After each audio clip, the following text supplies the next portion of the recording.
No. I didn't think so. I'm the same age as Tim Heron, man. So. Oh, okay, it's not that. Yeah, that question hardly doesn't even apply. What, to being... There's a lot of old people in the sport. Yeah, but none of us are. Yeah, there are.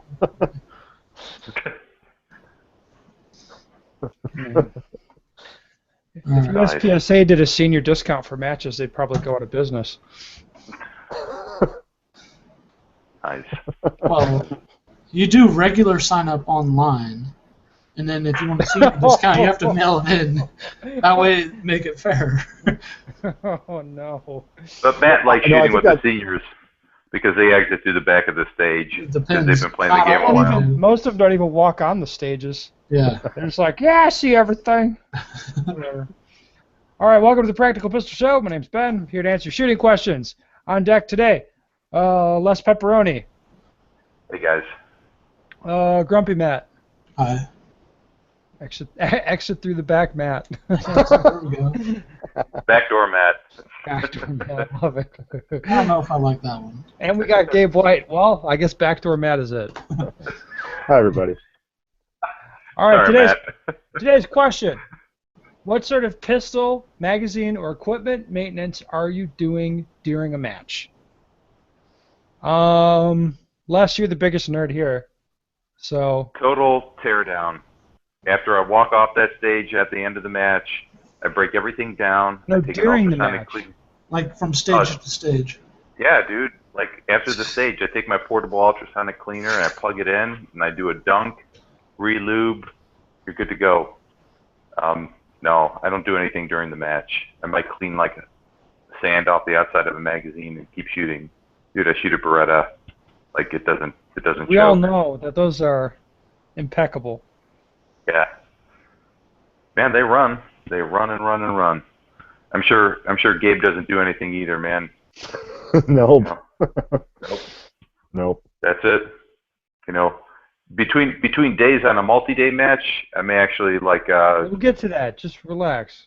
Just relax, man. Matt, do you do anything during a match? I clean my magazines out. Yeah. So if you get sand in the magazines, you clean them out. Yeah. Yeah, brush them out. Yeah. How about this? Does anybody know anybody that cleans their gun or does any maintenance aside from cleaning out dirty magazines during a Open match? shooters. Open shooters. What do they do? Everything. Replace Seymour. Replace grip pads. Right, they replace shit that breaks, but do they do maintenance as a matter of course? Right. I'm sure they've all done like that at some point. I don't know if it's routine or just because their guns break. No, it's because, well, people who have guns that break, which... all open guns break, dude. Well, all guns break. All guns, yeah. Maybe open guns more than others, but I'm not so sure. Yeah. Gabe, do you know anybody that does maintenance during the match? No. Not that I can think of. Definitely seen the disassembly and brushing out of magazines by a lot of people, but Right. Besides that, no. I haven't noticed that. I can't say I know anybody that knows anybody that does maintenance on their gun during the match. What would you do? I don't know. I'm trying to imagine what you would do, but I don't know. One time, a guy dropped his gun, like not during the stage, so it just fell out of his holster on kind of a sandy bay. Yeah, I think everybody would take it back and clean all that crap out of it. No, while he went to go get an RO, his buddy kicked dirt and buried it in sand. Oh. That's so awesome, dude.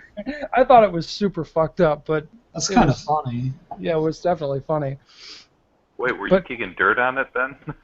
No, I think you could call me like, I was encouraged. I wasn't discouraging it. Like, you know how you have a really bad idea, and then you want to go do it, and your friends are standing there laughing, and you're like, yeah, this is a good idea. You know, I was the dude laughing.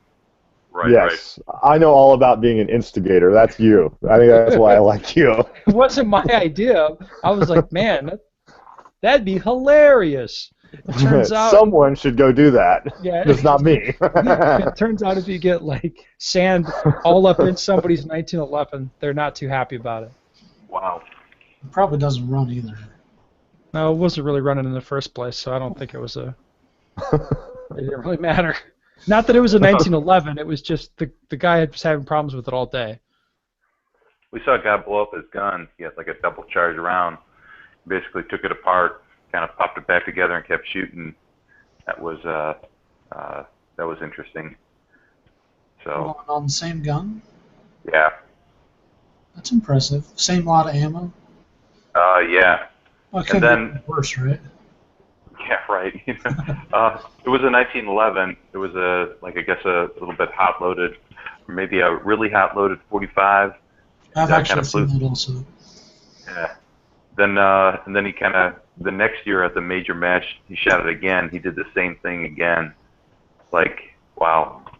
I think he's a guy you need to sell a Mark 7 to, Ben. You really do. Why? I'll hook you up with his name.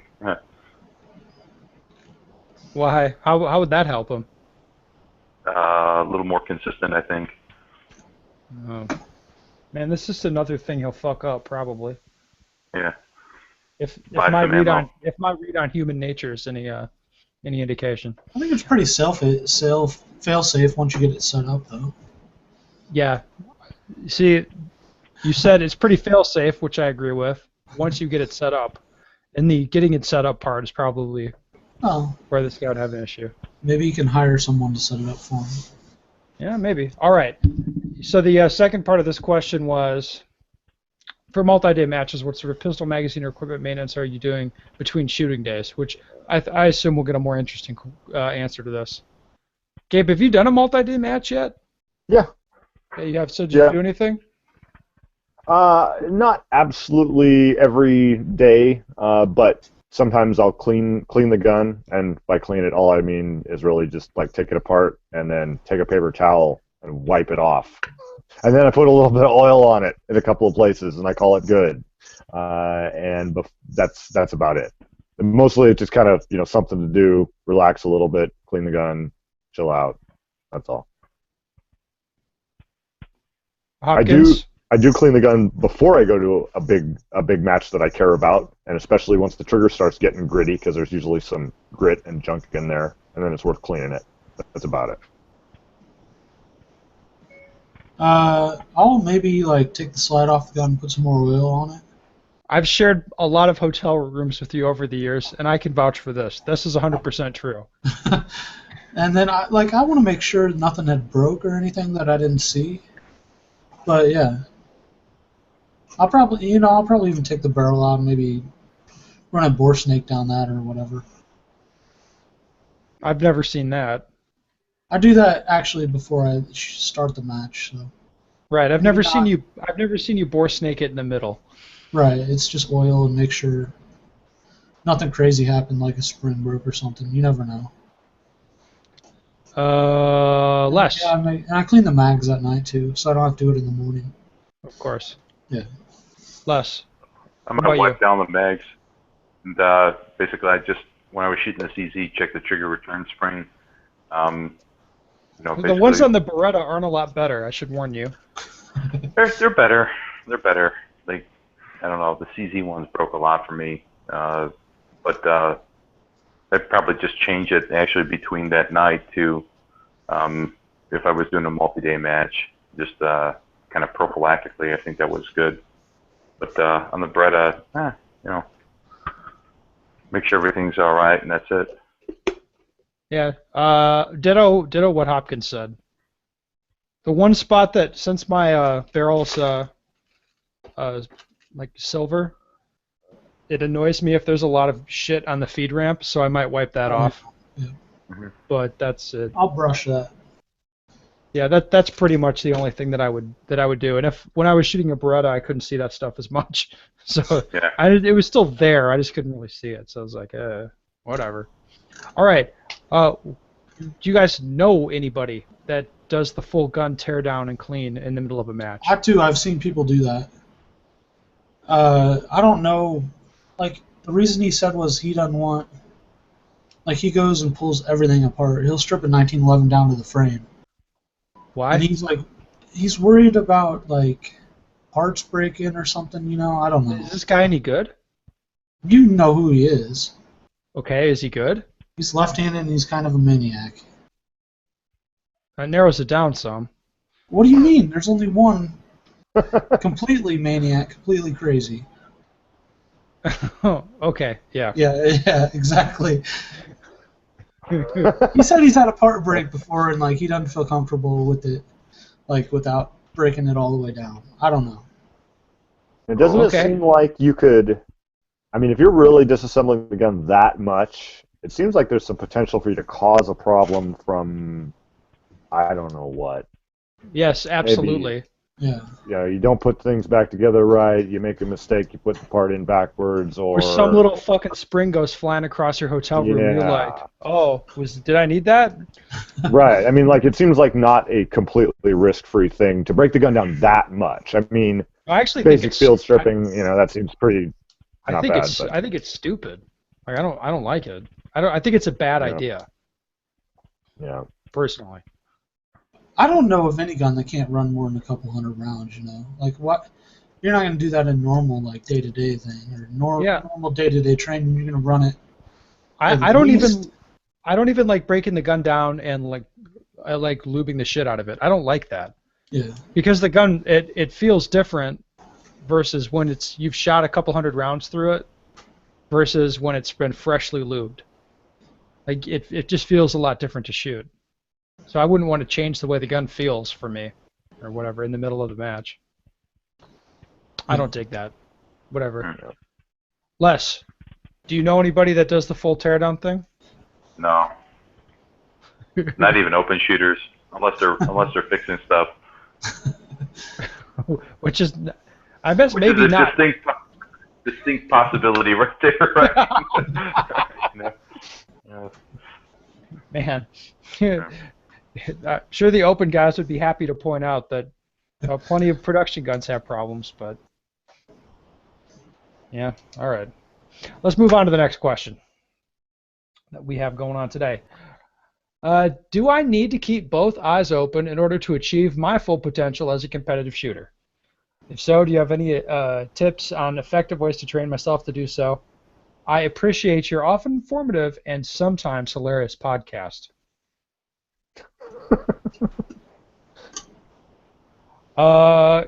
Gabe, two eyes. Is that strictly necessary?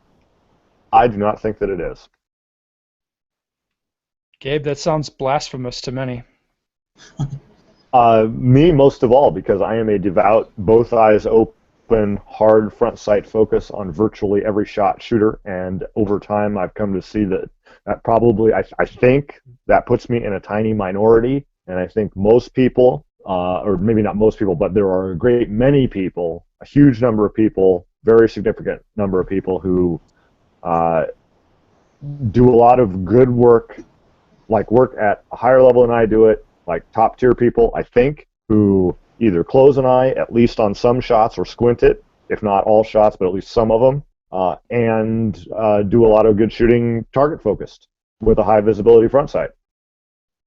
I think it can all probably be made to work with a lot of practice at a high level. I think you just described me.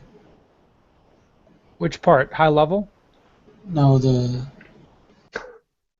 target focus and one eye open thing.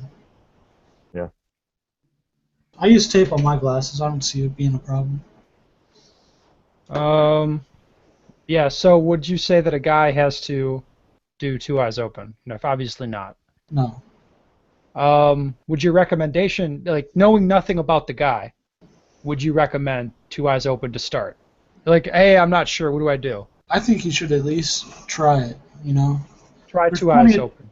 There's plenty of documentation out there, like, to learn how to try it on the various forums, that he should at least try it and see if it works. I mean, I tried it a couple different times and it never worked for me. Okay. Les, what do you think? Yeah, I think I don't think it's necessary. I think there are people who are shooting pretty well, who can shoot with one eye open. Obviously, Matt's doing it.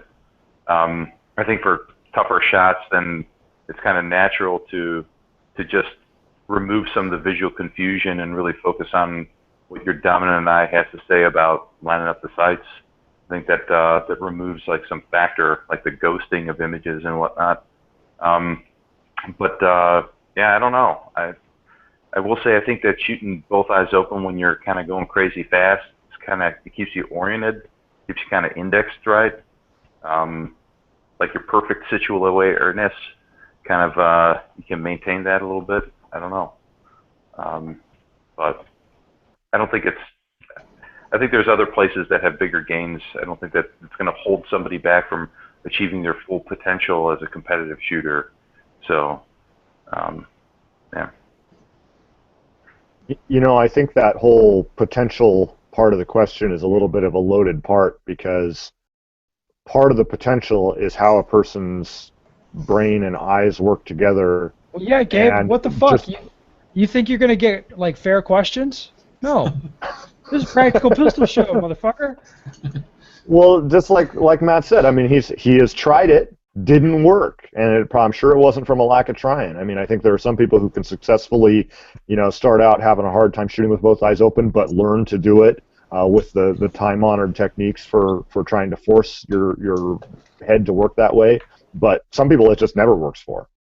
And I don't think they're probably better off to beat their head in the wall. I think they should just do it another way, which is squint or close the non-dominant eye and or target focus and use a high visibility front sight. I don't.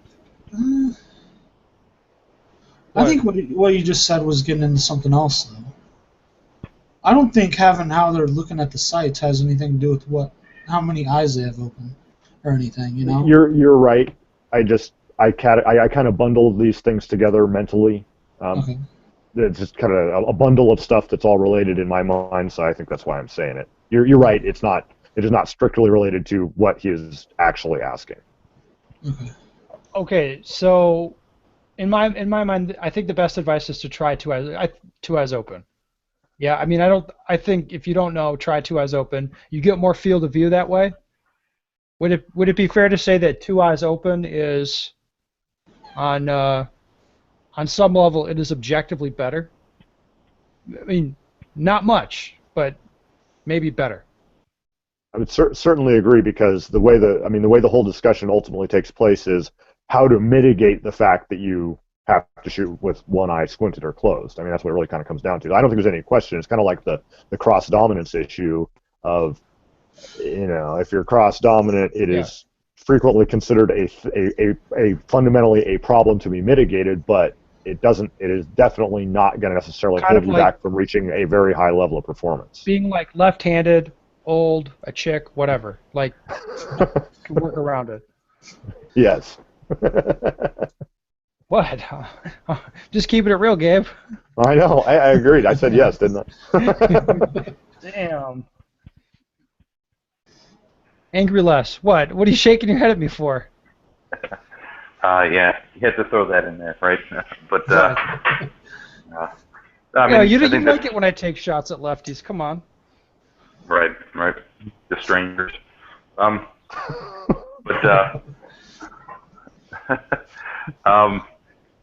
no, I don't know. I think there's this big question too. I mean, there's vision, and then there's actually seeing, right? So how you can actually get like better visual acuity. Do you need to occlude one eye, or do you actually need to leave it open? When you're moving faster, is the movement more important than the silhouette of the sights that you're actually just going to superimpose in a flash sight picture more important? I think these are all very variable things, but learning how you actually need to see those different things at the different times, I think that's something that you're only going to learn through practice. Yeah. So I don't know. That's my take on it. All right. Somebody shout out if you disagree with this. The best scenario is to be able to shoot with two eyes open, be able to focus on the sight when you want to, be able to focus on the target when you want to. Yes? Yes. That is the ideal scenario, and to not be confused by any double vision or anything. Yeah, I'd agree with that.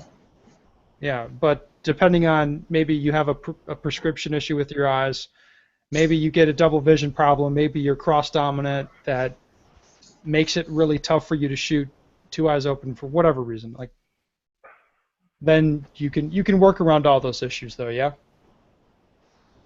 Absolutely. Okay. Yeah, I don't think it's gonna slow anybody down or hamper anybody, even all the way up to the highest levels. I do know you think one it guy. hurts? Do you think it would hurt Ben? What? That someone has that they can't make they couldn't win a national title. Because they're whatever cross dominant? Yeah, whatever. Or no, I don't think it'd be a problem. And plenty of high level shooters need to close down one of their eyes to get a hard front sight focus. Yeah, Plenty of guys. that's what I was just going to ask you, is exactly that question. And thanks. That's kind of what I thought, but I don't really know him. Yes. I think Dave is cross-eyed dominant though. Yeah, Yep, Dave is cross-dominant. David Savigny, good Is it example. really? Yep. Yeah. His right-handed left eye? Yeah. Oh wow, I didn't know that.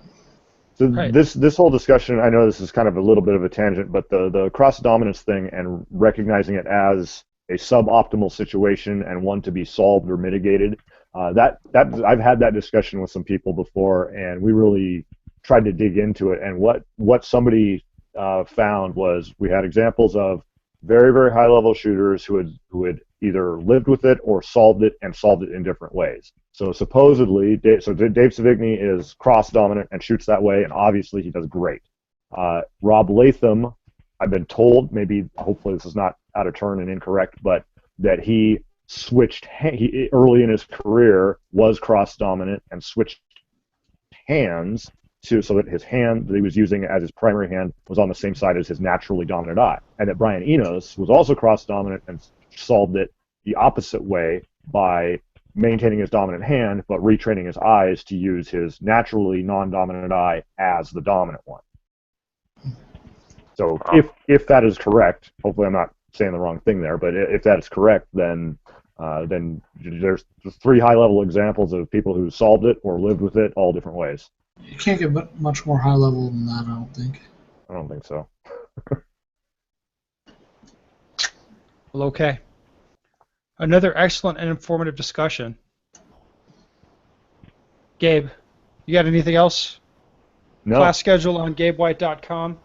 It's good. That's what people Maybe need to someday know. it will be there. For right now, just Shut find up. me on No, Pistol that's where it Form is. or Duty or Gabe TPI. GabeWhite.net.biz. These are bogus websites, man. GabeWhiteShootsGuns.org.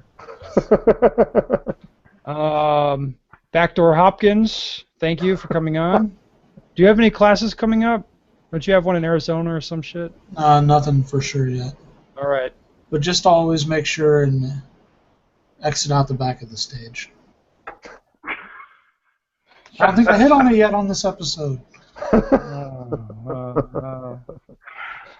Thank you for coming on, Les, and putting up with these guys.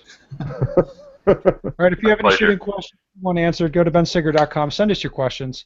The guys would love to answer them because they're a very helpful bunch. Thank you, guys.